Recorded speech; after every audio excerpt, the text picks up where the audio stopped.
So, I want to wish you all a very warm welcome, both the people joining us here at the National Library and to the people joining us online on stream. Welcome to an evening of all things Old Norse, where we'll dive deep into language and culture of the medieval North, and we'll talk about how it's interacting with the world of today. We'll talk about how we can make it accessible and how it's shaping both our popular culture and even our politics. And with me to talk about these issues are two of the people I think who are the best equipped to address them. We are joined first by Dr. Jackson Crawford. He has a PhD in Scandinavian Studies from the University of Wisconsin-Madison. He has taught at several prestigious academic universities and published multiple translations of important Old Norse literature. Today he is a public educator and runs a YouTube channel with almost 300,000 subscribers, focusing on Old Norse language and myth. He's also running online courses and Q&As with experts in the field. Dr. Jackson Crawford, welcome. Thank you.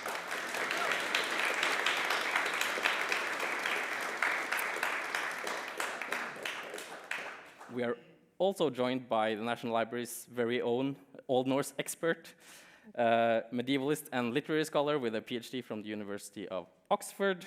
She has published extensively on especially issues of women and gender in the Norse world.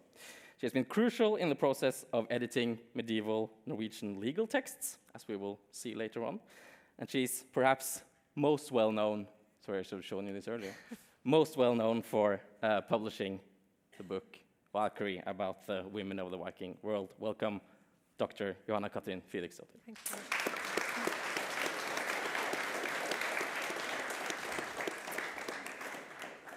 First, perhaps an important question. Jackson, what is Old Norse? Yeah, obviously good stage setting. You know, all languages exist in a chronological continuum. There is something that precedes them and something that follows them. There is a stage of language in Scandinavia that we refer to typically as Proto-Norse, or Ur-Nordisk, that lasts until up about 700 AD. That stage of the language, I think, is really more distinct from the Old Norse language of the sagas and Eddas than even modern Norwegian is. It's actually a vastly different grammatical system in many ways. After about 700, we see a lot of changes in the sound system and the grammatical system, and then we begin to speak of Old Norse, at that stage of an archaic Old Norse. And the Old Norse period is usually held to last until about the Black Death on the continent, so about 1380. Within that Old Norse frame, there are, of course, dialects developing. We speak of West Norse and Norway and countries settled from it, the Faroes, Iceland, and then East Norse in Sweden and Denmark. And toward the end of this period, they begin to develop pretty recognizably Old Danish, Old Norwegian, Old Swedish, Old Icelandic forms, etc. So I would say the vernacular written language of Scandinavia between about AD 700 and AD 1380. Okay, so we know this language today through writing and the ways in which it's been written down. When did that process begin? There's the runic alphabet, which we have the earliest evidence of from perhaps as early as AD 25, and of course that find, that earliest known runic inscription was found in Norway just last year, or announced just last year. Yeah. That's at Kulturhistorisk Museum, somewhere in the archives. I didn't get to see it this week. That alphabet, I mean, I'd open a can of worms to talk about where that comes from. That's an obsession of mine. But it comes from somewhere by the first millennium AD. And so we have writing in runes, actually originally in a variant of the runic alphabet called the Elder Futhark with 24 letters, later in a variant called the Younger Futhark with 16 letters in Scandinavia. And then after the conversion to Christianity, the Roman alphabet gradually gains prominence as a way to write the vernacular language. Our earliest texts in the vernacular come from the 1100s. Right. So, Jóhanna, what kind of texts do we have written in Old Norse? Yes, the sources, first of all, are manuscripts. The earliest ones are probably from around the late 1100s. And then there's a lot of manuscript activity sort of taking off in the 13th century, sort of culminating in the 14th century. And these were written on parchment or vellum, i.e. hides of animals. And then this tradition continues into the sort of late Middle Ages, and then some of them burned. So we also, when we're looking for sources, Old Norse sources, we also use paper manuscripts that were copied in the 17th century. Yeah. So you have to kind of consider that this is a span of several hundred years. And in medieval Norway and Iceland, people were writing all kinds of things. Most people here will probably be familiar with some mythology, the prose Edda attributed to Snorri Sturluson, for example, early 13th century texts, sort of synthesizing all of the mythological stories. Maybe some Eddic poetry, also telling mythology and heroic legends about Sigurd the Dragon Slayer, for example. Many of you will also have maybe read some sagas, maybe some Heimskringla, some sagas about the Norwegian kings and the Vikings and so on. Maybe Njál's saga, or one of the really famous, very dramatic, epic narratives. Yeah. We all sort of, we can get swept away by all the dramatic events and emotions. But this is only a very small part of the corpus, really. And there was a very rich intellectual life in medieval Norway and Iceland. And people were writing all sorts of things. I mean, there's probably somewhere like 150, 200 sagas. I don't have the statistics, so we only know a few of them really sort of popularly. But, some of them are very sort of historically based. They're close to the events that they narrate. Some of them are kind of like modern fantasy, basically. Yeah. So, and then you have everything in between. There's lots of supernatural elements in some of them, and some of them are a lot drier, and they're much more about like politics. And so everyone can really find something there. Yeah. And then people were also writing theological treatises, encyclopedic literature about flora and fauna. Yeah. There's a lot of stuff that is not very well known, and it's not very accessible. Yeah. I think we should get a few samples now, because this literature, as you were saying, it's vast and it's diverse. And both of you have been doing some important work in making this work accessible to those of us who are not Old Norse experts. You've been translating some of these texts. So we asked both of you to bring a little sample of your translation work and show us the work and show us some of the difficult choices entailed in doing this. Jóhanna, you have brought us a little sample from a legal text, yes. The Laws of the Land, which is we're celebrating this year at the National Library, as most of you probably have noticed, or so I hope. We have published this law book, which was enacted in Norway in 1274, translated it into Norwegian, into both bokmål and nynorsk. And Jóhanna has also been doing very important work in editing the Law of the Towns and the Law of the Retinue as well. But you also translated the Laws of the Land for the first time ever into English. Yeah. Do you want to show us a little sample of what that was like? Yeah, maybe I can just preface it by saying that I have a background in literature and all these Eddic and heroic myths and sagas and so on. So for me, it was sort of a new thing to work with legal texts. I had sort of dipped into them a little bit, off and on. But I wasn't super familiar with this. It's a very different type of text, and so it's different maybe questions that you're dealing with in terms of how do you translate a poem versus how do you translate a legal text. There's a lot of procedure descriptions of if this thing happens and you want to, go to the royal magistrate and complain, and then you have to go through all these procedures and make sure that you fulfill the legal requirements. So I mean, this is like very different from like epic and so on. So I've chosen something that I think is not necessarily representative of the entire text, but I'm just going to read it in Old Norse first, because I think many people are interested in hearing what this sounds like, and I probably have too much modern Icelandic pronunciation for the taste of some people. But I hope you bear with me. Modern Icelandic. So I'll just go ahead now. Hér segir, maður bítur mann og hvað viðliggur. Það óviðurkvæmilegt að menn bítist sem hestar eða hundar. Maður bítur mann, þá skal sýslumaður taka láta þann beit og að þing færa og láta brjóta framtennur úr höfði honum og sé síðan saklaus við konung þetta mál.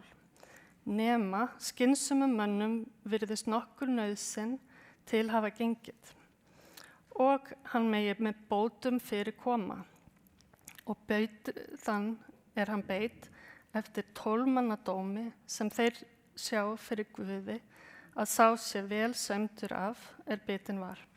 So I can already hear that some people got the gist, which is very, very nice. So I'll just read out the way that I translated in the printed translation. Here it says, if a person bites someone, and what the punishment is. It's indecent that people bite each other like horses or dogs. If a person bites someone, the sheriff is to apprehend the biter and bring them to the assembly and have the front teeth knocked out of their head. And then they are to be free from accusation towards the king in this matter, unless prudent people consider some necessity to have caused this. Don't know what that would be. And they can settle this with compensation and pay compensation to the person they bit, according to the judgment of 12 people.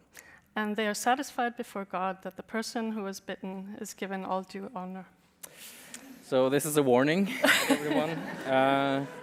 Keep your teeth to yourself. Jóhanna, was there any challenges in translating this? What kind of choices did you have to make? Yeah, I mean, as I say, this is very different from what I usually do. I obviously also chose a passage that I thought would be a little bit fun, but would also illustrate maybe the kind of, a lot of the stuff that I sort of, it's representative in some ways. One of the questions is, do you use sort of Latin words? I mean, there's a ton of legal terminology in these texts. Yeah. And it's, legal terminology in English does have a lot of Latin. Yes. And so it's sort of either you use very many words that mean the same thing, or, you pick the Latin sort of, and that might be difficult for some people. But so it's a balance. So do you use the precise word in English that exists for the same thing? So I mean, another example would be útbótaverk, for example, and this is a crime that you can't sort of make good by paying compensation. So it's so serious that you essentially are it's okay to kill you. Yeah, it's like killing your family or something. Yeah. I mean, it's really like the lowest of the low. And so do I translate this as like a crime that you cannot pay for with compensation? Or I ended up choosing the word inexpiable, which is a difficult word, but it is the technically correct term. Another sort of, maybe not a challenge, but something I thought about a lot was like in the laws, unless anything else is specified, they apply to everyone, both men and women. Yeah. And a lot of the time, I mean, it's especially if you've done something wrong and you have to pay a fine, then the king is not very concerned with whether you're a man or a woman. He just wants the fine, right? But then again, women have less right to own property, and they don't. They're not supposed to have any right in having a say in who they get married to and so on. But so in this case, this law seems to apply both to men and women, as far as I can tell. But in Old Norse, if you can go back to the other slide, so men and maður, when you're talking about the person who has committed this crime, this is a masculine word, but it means human being most of the time. Sometimes it means man, but in this sort of legal context, it just means people. Yeah. Yeah. So like, how do you get around that? Do you use he/she, or I sort of ended up going with they sometimes, which is like more acceptable now, I think. Yeah. Yeah. So we've seen there's quite a few challenges here. But Jackson, you brought a very different kind of text. I did. This one. I did. I have a few observations, actually, on yours and mine. Yeah. On yours, I would like to point out that in the state of Louisiana, in the United States, it is assault to bite someone. It is aggravated assault to bite someone with false teeth. Did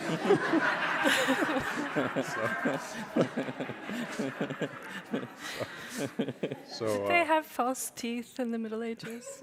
They must have. The teeth were falling out. There must be something like that, yeah. Well, ask an archaeologist. but a Cajun Magnus Lagerbötter Yes. intervened.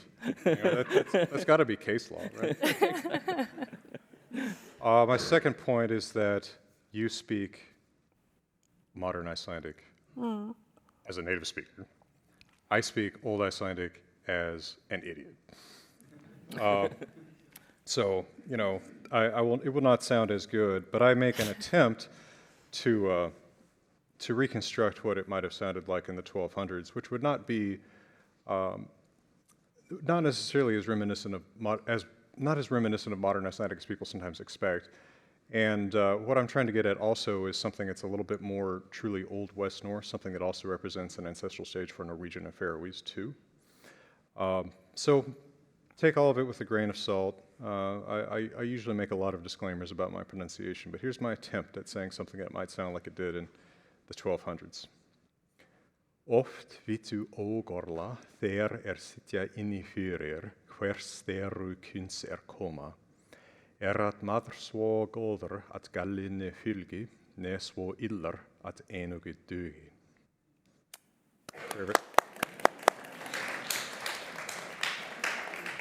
Why is that an applause line?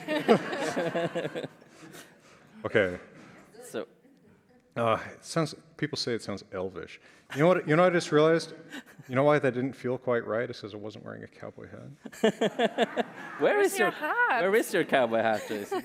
Well, I don't have a cowboy hat, but I do have this little hat, right? Ooh, Landså hat. Tilgjengelig gåvebutiken. Wonderful. Yesterday I was with NRK and I was asked if I had brought a cowboy hat, and I said, "Do you bring bunad to the USA?" And they said, "It's okay, we have one in the costume department." So I was supplied with a cowboy hat by NRK. That was interesting.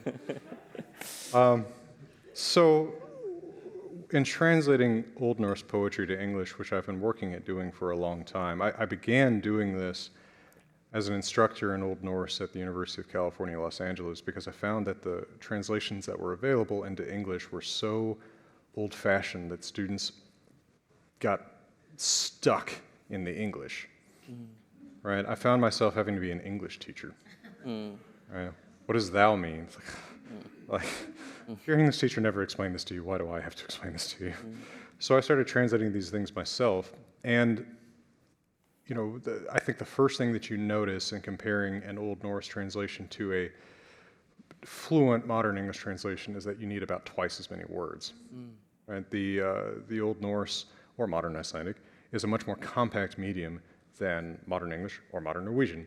You have to add a lot of words, especially articles, but also I found that these aphoristic statements in Hávamál had so much cultural context behind them that was assumed in the audience that I wanted to supply more of that. I did that fairly aggressively in these Edda translations, more aggressively than I did in the Saga translations that came later. So I'm going to give you an example of what some choices that I made were. Now, Old Norse word order is quite different also from modern English, modern Norwegian, even modern Icelandic word order. If I translate this word by word, I get word soup. Often know imperfectly those who sit inside before, if what those are, if type who come, is not man so good that flaw not follows, nor so bad that for nothing is good. Now, Perfectly sensible. I think Yoda said something like this on Dagobah, in one of the worst Star Wars movies. But, like, you can kind of get the idea. Maybe very, very, very gammeldags landsmål could do this, right? Oft veit uperfekt deg som sitt in for, I don't know, it would, Ivar Olsen could get away with it, I can't get away with it. So people sometimes ask me, is this a word-by-word translation? I say, no, but it's an idea-by-idea translation. So I take this and I turn it into this. Those inside the house rarely know anything about the stranger who knocks at their door, but there is no man so good that he has no flaw, nor a man so bad he's good for nothing. Beautiful. A lot more words, right? About twice as many words. The main editorial intervention that I've taken is I've added the context in the first half of the stanza of what's happening. It is people sitting inside a house, as implied so concisely by the Old Norse, sit within, sitje inni. But I don't necessarily expect that the undergraduates who are reading this on the bus between parties to have that context, so that's why more of it is provided. That's a different translation choice than other translators make. There are plenty of other valid translation choices, but I like to think that doing this has made it a little bit more accessible. I think we can all agree. Is that easier to read? It's like, I hope so. Absolutely. As a side note, if you really want to test my notoriously, shall I say, aggressive Nynorsk, I did translate Völuspá into Nynorsk, and it is on Heimskringla.no. Really? That's an advertisement for everyone. We can go to Heimskringla.no. It's an advertisement or a warning. A warning, yeah. So we've seen now that both of you have been doing sort of meaningful work in making Old Norse written culture accessible to an international audience of the 21st century. But if I were to be a bit mean tonight, I could say that, well, Old Norse was a language spoken by at most, about 500,000 people at any one time. It was spoken at the periphery of Europe, at the very edge of the civilized world, some would say far beyond the civilized world. Why would anyone care about this stuff? It's tiny, right? Jackson, why do people care about this? You have 300,000 subscribers on YouTube who want to watch this. Some of them are here, I guess. Why do people care about this? I don't know. I'm still getting over you kind of beating up on me there. Yeah, it's a small language. You know, I can't provide reasons to people to care about these things. I think that the human past is inherently interesting. The present is made of the past. We are making the past right now. And people don't change, right? I think that part of what fascinates me so much about a text like Hávamál or Ecclesiastes is you get advice from 1,000 years ago, 2,000 years ago that's perfectly applicable to today. And I don't necessarily think that people go to the past for advice. You can, but there's so much there that's time-tested. And I don't necessarily judge what draws someone to a particular past. I think that often people are interested in the Scandinavian past because of their heritage. Either they're from Scandinavia or in North America, it's Scandinavian Americans very often who take an interest in this. I am not Scandinavian American. I'm as un-Scandinavian as one can be. But still, something about the language interested me, something about the literature interested me a long time ago. And I don't really question what brings someone to it. I am a little bit surprised at just how many people are drawn to it. I have theories about this that I've delved into in a few different places in the last week. Some? Yeah, my number one theory is that it's Peter Jackson's fault. Yeah. Am I wrong? He has something to do with it, because there's a big bump in interest in the last 20 years, right?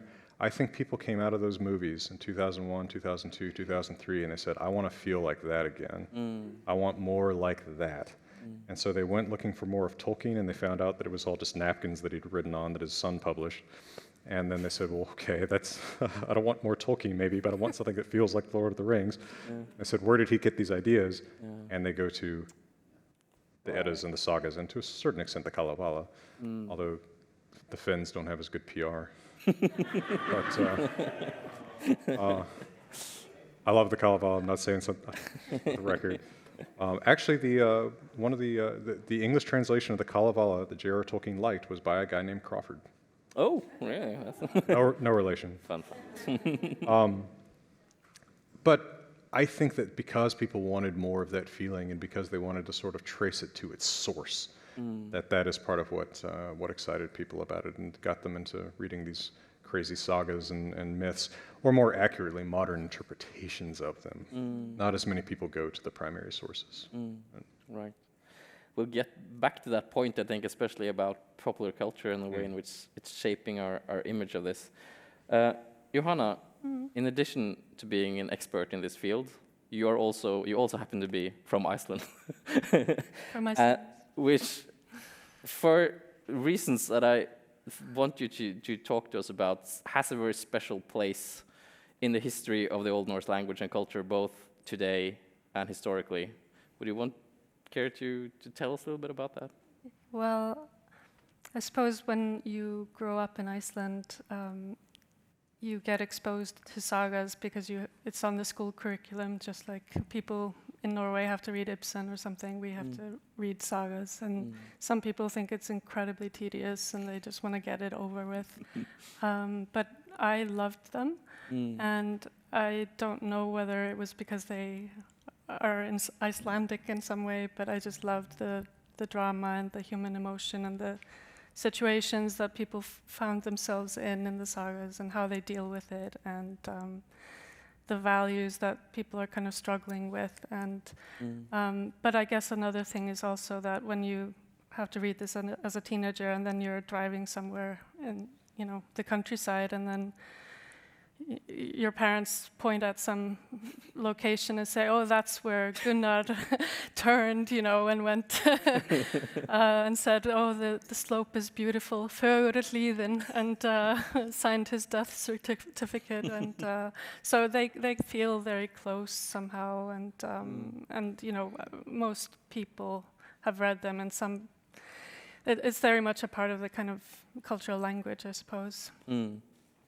And I don't know, I mean, I also like Shakespeare and George Eliot and all kinds of, English literature, for example. So I feel like maybe if I had been born in America or in England or something, and I hadn't been exposed to the sagas, like, I'm not really sure what would have happened. Why is so much of this literature preserved in Iceland? Because so much of the copying of the sagas and the composing of the sagas and so much happens there. Why yeah, I mean, I don't know. Like, for some reason, there's a synergy going on in the Middle Ages.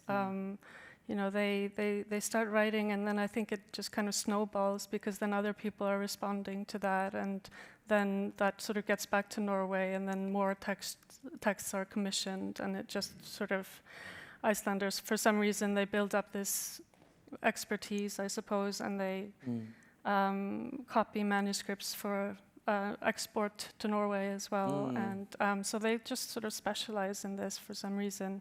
And then you know, in the 14th century, the Black Death happens in Norway, and then after that, sort of, you know, people, I mean, the language, Jackson can tell us more about how the language changes, so people can't read Old Norse after a while, whereas the Icelanders just kept reading the manuscripts, and some of the manuscripts you can see here at the exhibition are from Iceland, and they are incredibly dark and worn, and you know, they've clearly been well loved, as you I think you put it, and that's also sort of one of the reasons that's given for why the language stayed so similar to the medieval. Like one sort of tidbit is that people often ask, you know, how is it for modern Icelanders to read sagas? Can they just understand them without any help? And I say no, but it might be a little bit like for English people to read Shakespeare. So I mean, nobody who's a native English speaker just picks up a copy of Shakespeare and reads it without difficulty. You need sort of, you know, glosses in the margins and some help, and it's the same with Icelanders. Yeah. Thank you. Jackson, you brought up Peter Jackson, and we will move now to elephant in the room, because in popular culture too, the stories and visuals taking inspiration from Norse culture seems to be having a moment, and it's, as you were saying, maybe it's a 20-year moment, but it's maybe a moment. Hundreds of millions of dollars have been spent putting Vikings and their culture and their religion on screen. In the Marvel Cinematic Universe, for example, Thor, Odin, and Loki are fighting out their family feud, and in the TV series, Vikings received 6 seasons and has recently got 3 seasons of a spin-off on Netflix. And in the world of video games, the long-running Assassin's Creed series gave its players the opportunity to experience early medieval England in the shoes of a Viking warrior in its perhaps largest and most expensive installment to date. Coincidentally, both the Viking spin-off and the Assassin's Creed game were called Valhalla. Both of you two have had some close encounters with this world of popular culture as consultants on historical consultants and linguistic consultants. Jackson, you were the historical consultant on Assassin's Creed Valhalla, which we see on the screen here. How did that happen? What was it like? I like that you specify most expensive Assassin's Creed game. That's because I was involved. The royalty. Yeah. Those hats don't come cheap, right? Ubisoft was the best company that I've worked with of this kind. Yeah, I had done several other projects before Ubisoft, and I think it was just that I had a track record of keeping my NDAs. Right. That helps. And one of the, well, actually, a couple of people close to the top on this project watched my videos. Right, okay. So that helped a lot, and they had already seen several of my videos and taken some inspiration from some of my talking points. But they brought me in fairly late in the process before they were going to record the audio for the scenes where characters are talking to one another. And they've written everything already, or? Largely. Okay.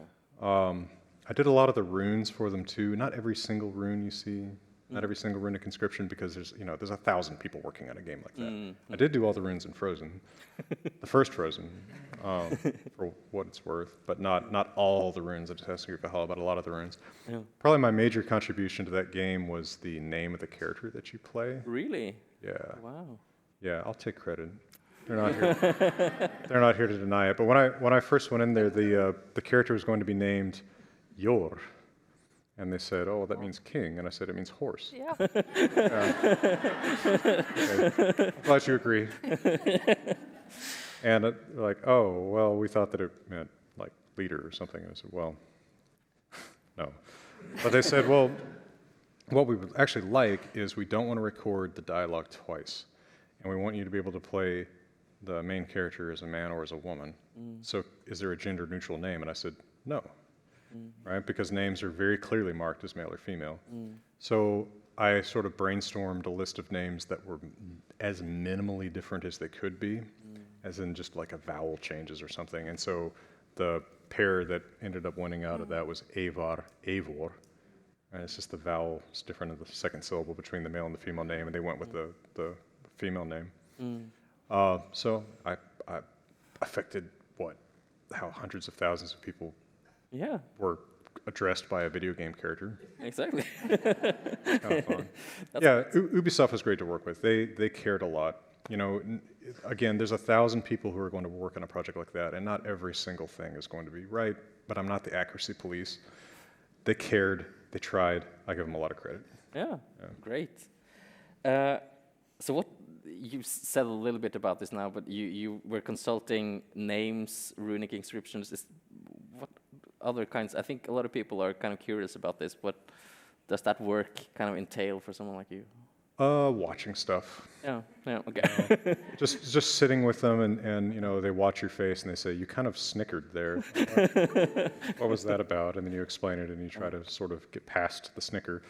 You know, with Frozen, it was interesting because, well, I did this, you know, there's this rune book at the beginning. By the way, if any of you watch Frozen and watch I can't even remember I've seen this movie once, 11 years ago, right? But whoever it is flipping through this book, and when you get to the page right after the one you see on the screen, there's actually a fair amount of text. It is specifically Old Norwegian. Yeah, it is not Old Icelandic, it is Old Norwegian. Because I thought, well, the landscape, they're shooting for Norway. Right, it's kind of obvious. They don't call it Norway, but no. But so it is specifically Old Norwegian. I can't remember what it says. Something about trolls healing heart sickness or something. So I don't remember. But they also, like, there's another strange little. This will give you a sense of what it's like working with these groups. Sometimes there's a very strange way that I impacted that movie, and that they asked me, "What is an Old Norse wedding like?" And I said, I have no idea.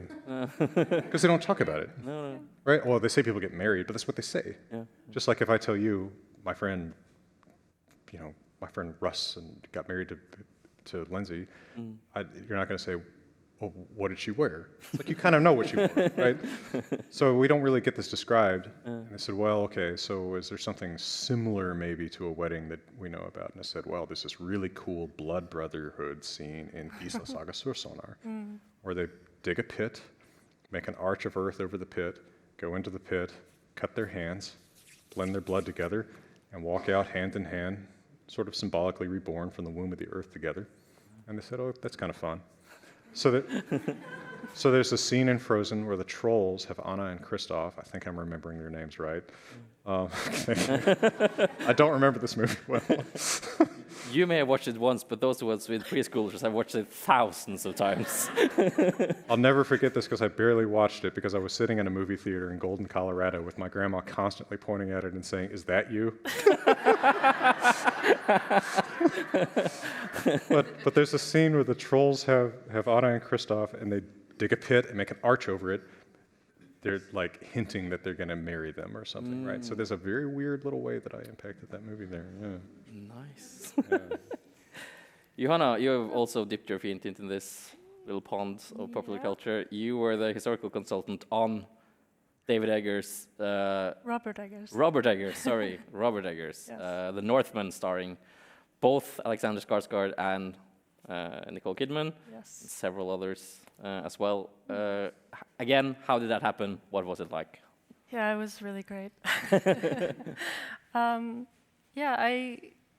I was writing this book, Valkyrie, and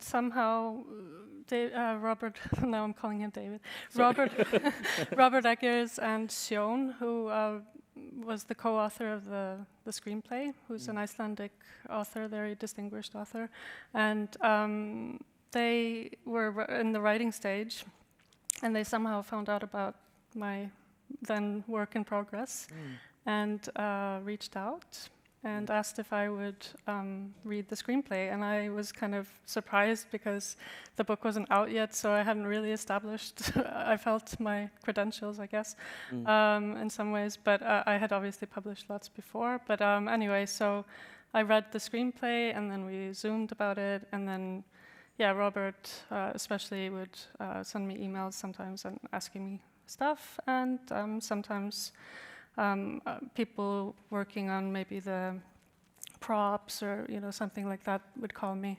and ask me questions. So that was a lot of fun. And yeah, I would do it again, for sure. How do you think the movie turned out in the end? I mean, I really thought it was, great. Visually, very beautiful. I thought the plot was so interesting, and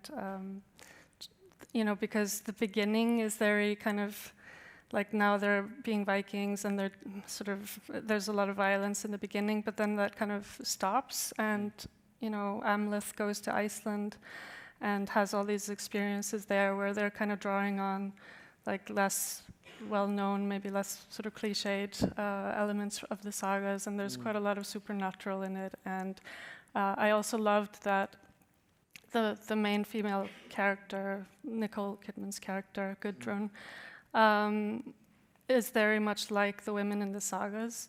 So she's manipulating the men around her. She's not being a shield maiden, because everybody's constantly asking about shield maidens, women warriors. Where are the women warriors? And it's like, yeah, but I mean, most of the women in the sagas achieve things by other means, and so they put pressure on the men, and they use magic and all kinds of things, interesting things. So I thought that they really understand the sagas, and they also were very interested in archaeology, so a lot of the props, for example, were based on real finds, and I just thought it was really fun to see. Question for both of you, I guess. What do you think the appeal to artists, movie makers, game designers working today, what's the appeal of this Old Norse culture, do you think? Well, as I was talking about before, I mean, just the sort of people finding themselves in these situations where they have to choose between family members maybe, or, dying with honor or living with shame. And you see in some of the sagas, if you don't sort of do the honorable thing and die, then life doesn't actually go very well either. So you're sort of in a horrible situation either way, between a rock and a hard place. And just sort of how the sagas explore that, and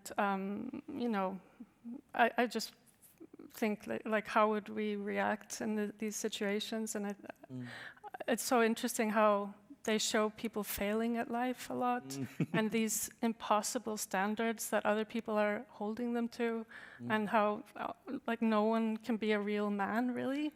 Like even the most masculine, macho men sort of have these moments of vulnerability where they were doubt or something, and so I don't know. I think there's a lot of sort of dramatic elements there that can be explored, but also just visually the material, aspect of the Viking Age is just beautiful. I think.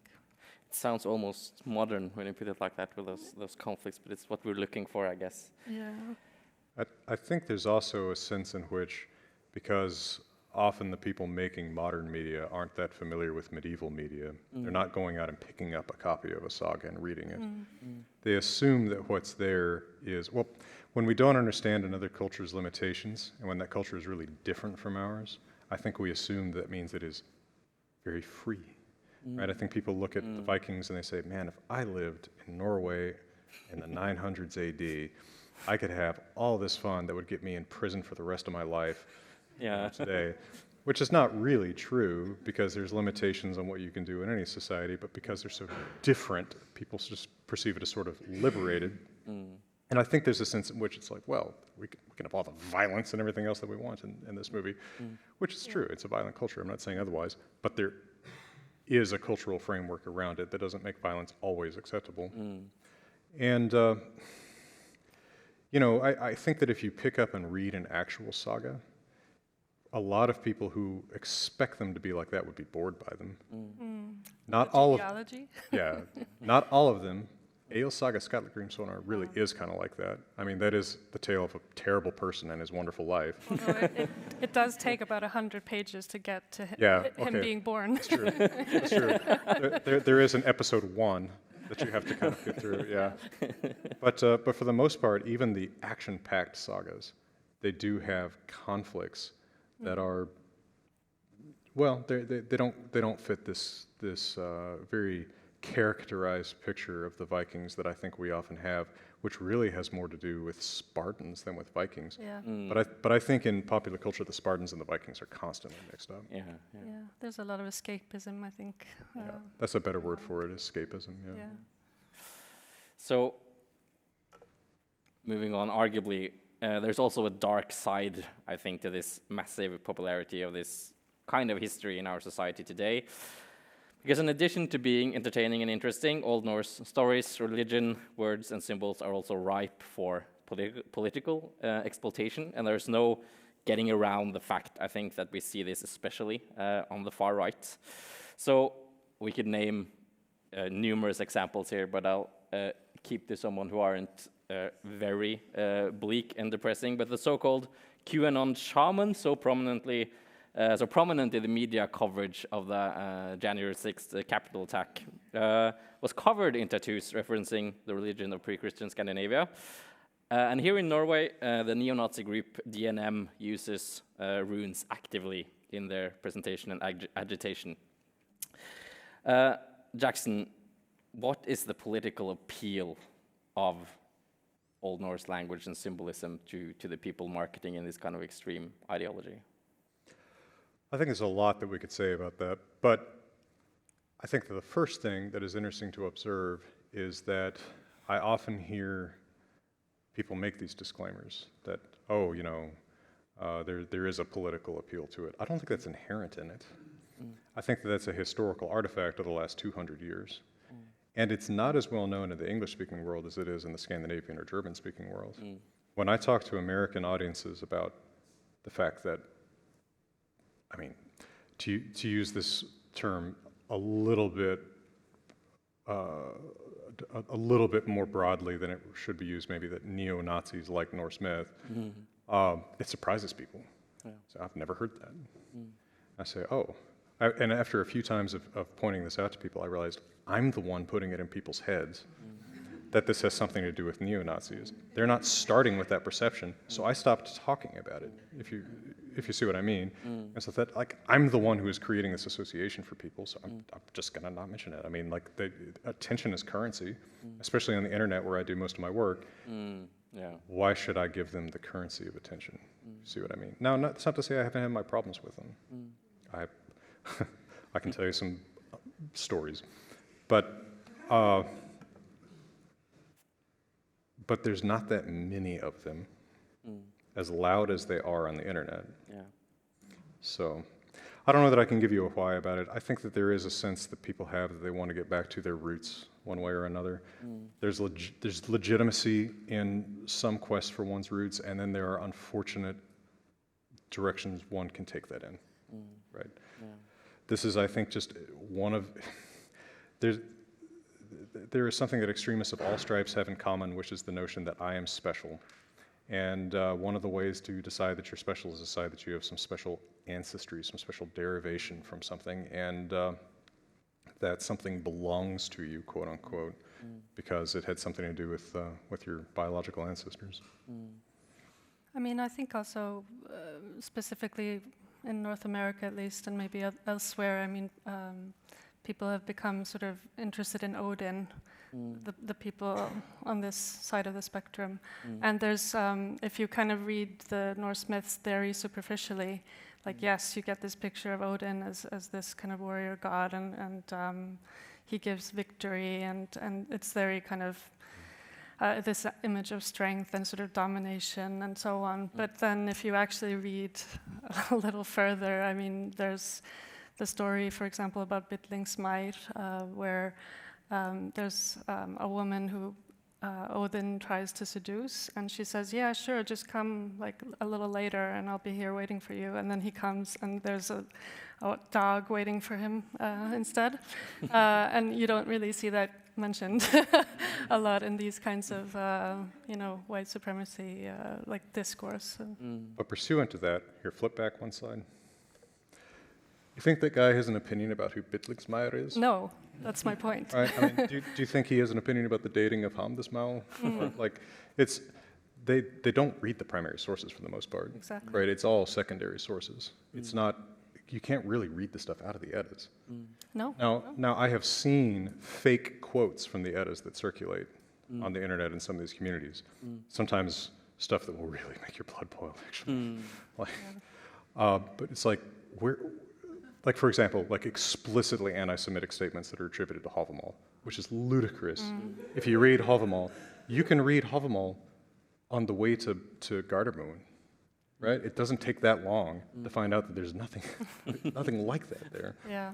But it passes around among people who just don't actually read the primary sources. No, absolutely. And they take these symbols and they use it to justify what they're doing, and we try to explain to people, oh, but this Yggdrasil symbol, for example, I mean, there's nothing inherently racist about Yggdrasil, and these people are co-opting it and so on. But it's so difficult because, there's always like a new symbol that they take whenever we've explained away, Yeah. So what kind of responsibility would experts like you have in this?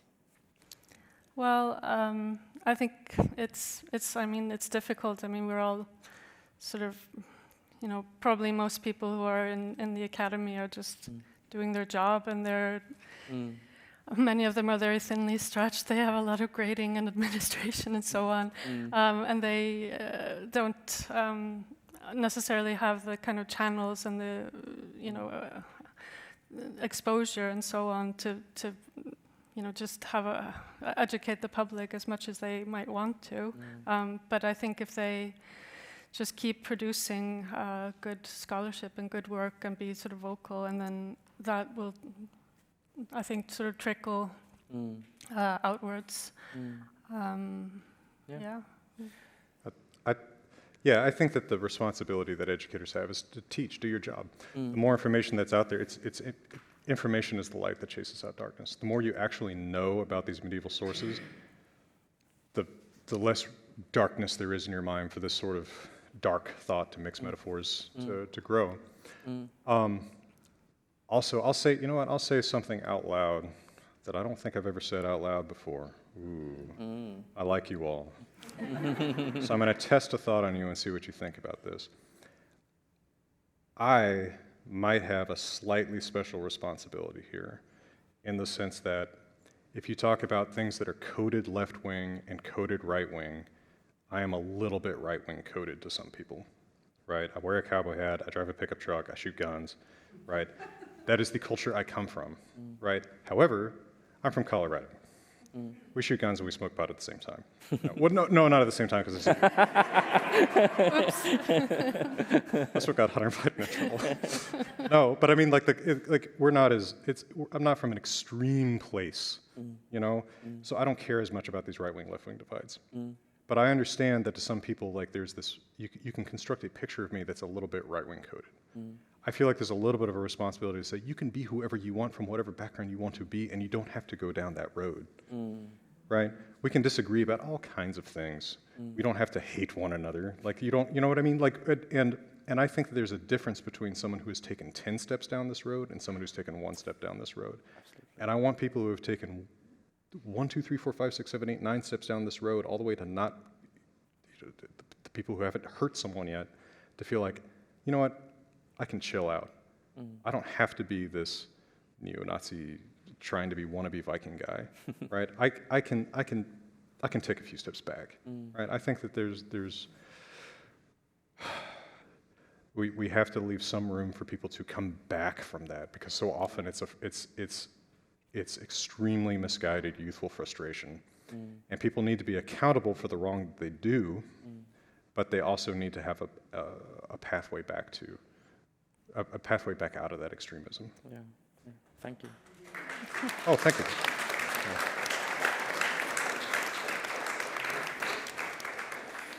While we're in this landscape, I thought I would ask you, Jóhanna, finally. You told me a story once about the cover of your book, Valkyrie. Does anyone know what it says? Does anyone know what this runic inscription says?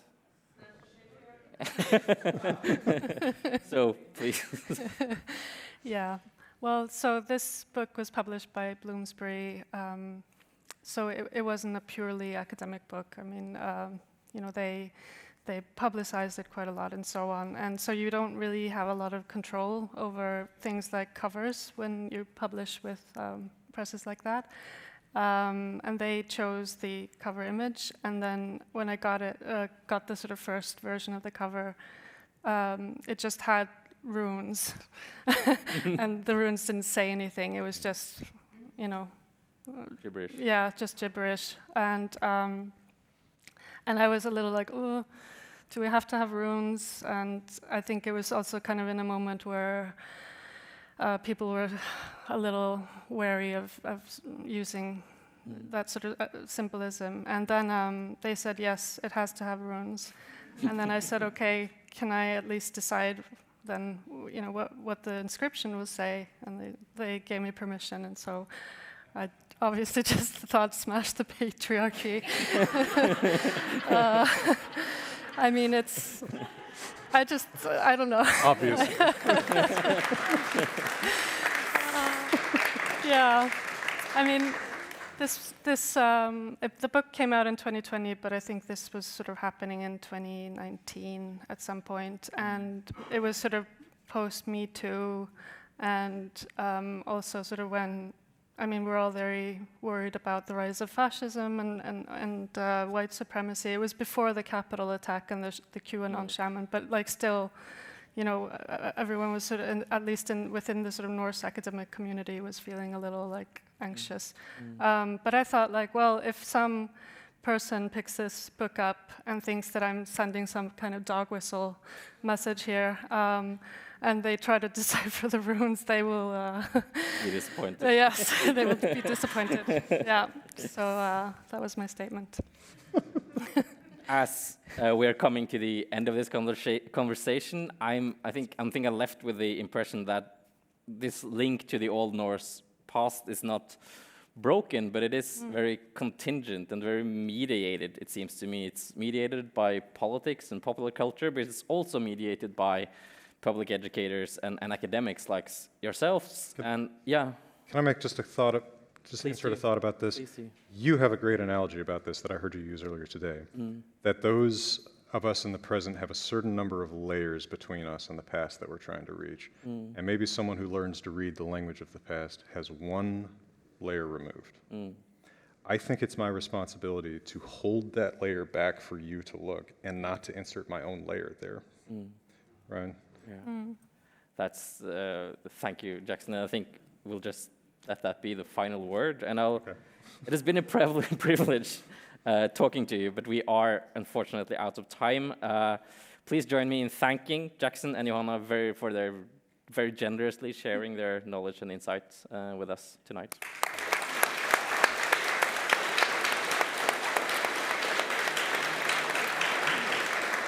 Now,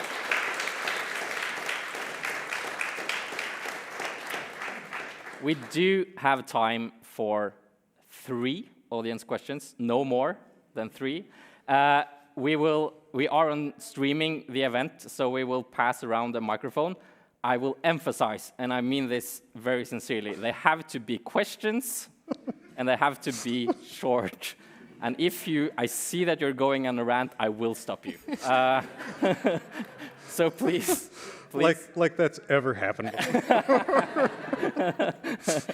So we have a microphone. I think Gordana will pass that around. So we have a question there. That will be number 1, number 2, number 3. You just like that side of the room better.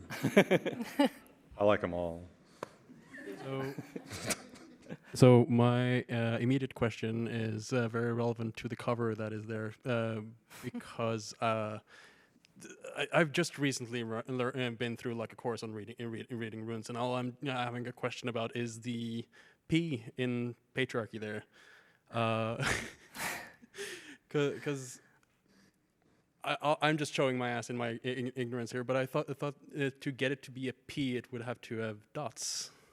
Or is that just when you go into the Norwegian runes or the medieval runes? Just start this off at a low threshold. Yeah, I have to admit I am not a runologist, and I had help from people who are, and who told me that this was legit. In Viking Age, Younger Futhark, B and P are not distinguished, and they write both as B. Yeah, this is what I understood. Yeah. Second question is there. Just put your hand up so they can see where the microphone is supposed to go. Okay, I will try to make it very short. I am a teacher and I've been studying linguistics as well, but I'm mostly into Spanish, and we always learn that parody or like parody of like the warriors going to war started in Spain with Quixote and all that. But I kind of reading a Hávamál, I kind of felt like it is some sort of parody as well. So I just wonder what do you think about that? Like it was really us like starting making parody, or was there already there in literature, like really obvious, as I kind of see it? Could you restate the question? Yeah, was literature in Hávamál, is it kind of trying to be funny, or do you think it's Funny. yeah, like trying to be humoristic? Right. Is I think because Don Quixote and Cervantes is seen as the first author that actually made the parody of. I think there is explicitly funny Old Norse literature. Oh yeah. I think Hávamál specifically does have some funny moments. I think when he says that cows know when to stop eating, but stupid people don't. I mean,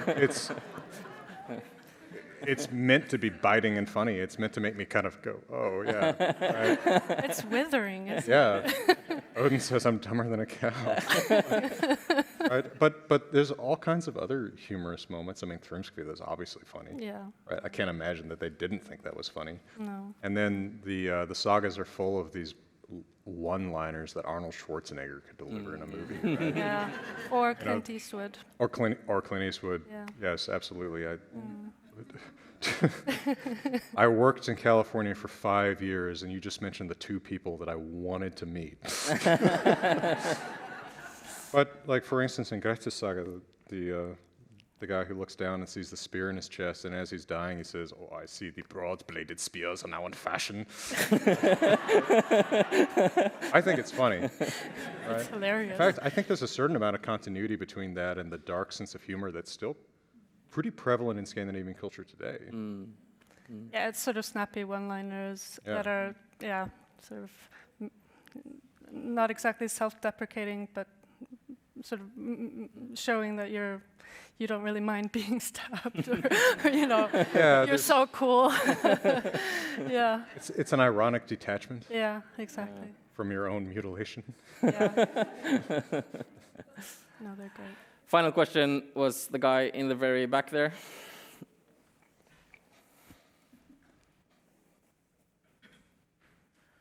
Thanks very much for a great panel. I'm very interested in recreating Old Norse language on the big screen, such as you've done. Can you say anything more about how you work with actors on Assassin's Creed Valhalla? Like, what was the process like with teaching them pronunciation and stuff like that for a language they don't know? Thank you. I didn't directly teach pronunciation to anyone on Assassin's Creed Valhalla.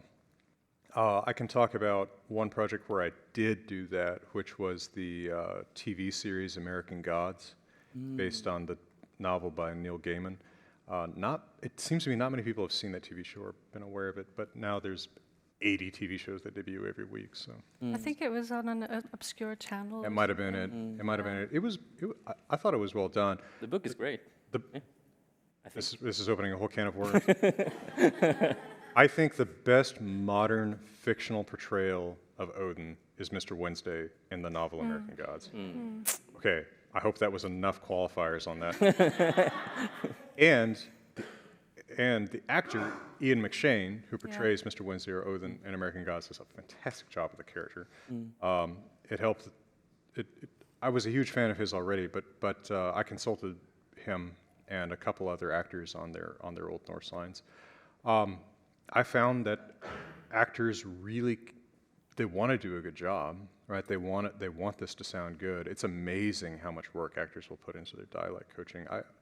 I haven't had any sort of trouble working with actors. You know, not everyone knows the International Phonetic Alphabet, right? So if they don't, I will work out a system of transcription that gets them to reproduce what I want to hear them reproduce. You can actually hear, I don't think anyone here works at Disney because I haven't seen that red dot creep up my face. But there's the scene in Frozen where the bishop puts the crown on Elsa's head, and he says a few words in Old Norse, Ek te fram fyrir yður Elsu dronning Arendals. The actor tried so hard to imitate me that his voice changes. Right? It gets really high pitched. So actors try really, really hard, and I try to work with them to get them to reproduce something that sounds like what I think it should. I could just add, I did some language work with Vikings Valhalla. Really? So they probably all speak terrible modern English. That's great. But in that case, I would just record the lines and then send them via email. So I'd never had any contact with the actors. Right. Yeah. But they know my voice, I guess. Yeah. Thank you for your answers, and thank you for brief and good questions from the audience. The library is open until 8. We have a fantastic exhibition of medieval manuscripts in the room next to us, most of which are in Old Norse. There are drinks served until 7:30, at which time you have to stop drinking, and at 8 you must go home. Jackson has said very generously that he is willing to sign some books for those who want that, and we will stay by the bar or something. Yeah, somewhere over there. Somewhere out there. Join me once again in thanking Jóhanna and Jackson, and thank you for coming to the library today.